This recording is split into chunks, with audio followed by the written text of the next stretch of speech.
রাহমাতুল লিল আলামিন দোয়া করে দিলেন। এখন আব্দুল্লাহর জন্য দোয়া কেমন কবুল হয়ে গেছে। তবুকের যুদ্ধে গেলেন, কিন্তু তবুকের যুদ্ধটা হলো না। ফিরে আসবেন, আব্দুল্লাহ রাস্তার মধ্যে অসুস্থ হয়ে গেলেন, সেখানে তিনি ইন্তেকাল করলেন। আল্লাহ নবী ঘোষণা দিয়েছেন, আল্লাহর রাস্তায় যখন মানুষ বের হয়ে যায়, রাস্তায় মারা গেল, শাহাদাতের সওয়াব তাকে দেওয়া হয়। আমার আব্দুল্লাহকে গোসল দাও, কাফন পরাও, আমি নিজে জানাজার নামাজ পড়াবো।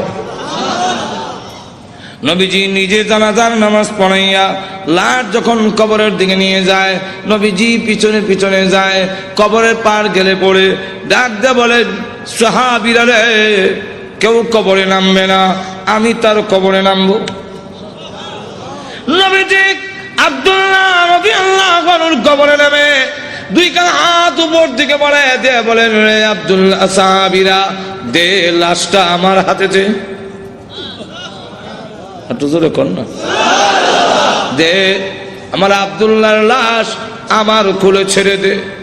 নবীজির কোলে ছেড়ে দিলে নবীজি এইভাবে লাশটা উপর দিকে উঠাইয়া আকাশের দিকে তাকাইয়া বলে, আল্লাহ, আমি আব্দুল্লাহর প্রতি খুশি, তুমিও খুশি হয়ে যাও।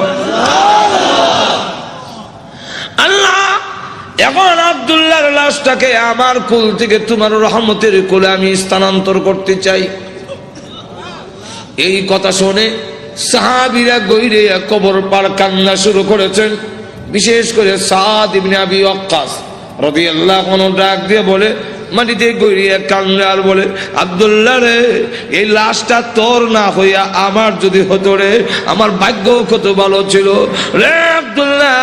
এই লাশ তোর না হইয়া আমার যদি হতো, যেখানে আল্লাহর নবী বলতেছেন, আল্লাহ আমি খুশি, মেহেরবানি করে তুমিও আমার আব্দুল্লাহর প্রতি খুশি হয়ে যাও।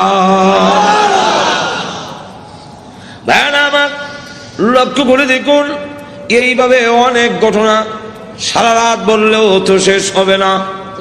এইভাবে বাড়ি ঘর ছেড়ে দিয়েছেন আল্লাহর দ্বীনের জন্য, ইসলামের জন্য, আল্লাহ নবীর জন্য। কিন্তু আবু লাহাবের ছেলে যেমন বাবা তেমন ছেলে উতবা আল্লাহ নবীর সামনে গিয়ে বলে, ওগো মুহাম্মদ, আপনার আল্লাহ টাল্লাহ এগুলো আমরা মানি না। আর তো জোরে কর না। আর নবীজির সামনে দাঁড়ায় বলে, আপনার দুই মেয়েকে তালাক দিলাম। নবীজির তাফসীরে মাযহারিতে লেখে, আল্লাহ নবীর উপরে হামলা করে টান দিয়ে জামা ছেড়ে ফেলেছে।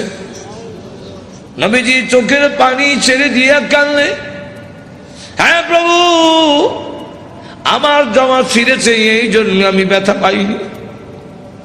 আমি কত আঘাত খাইলাম তোমার দ্বীনের জন্যে, তোমার জন্যে, তোমার দ্বীনের জন্যে যদি আমি কষ্ট পাই, আমার তেমন কষ্ট লাগে না।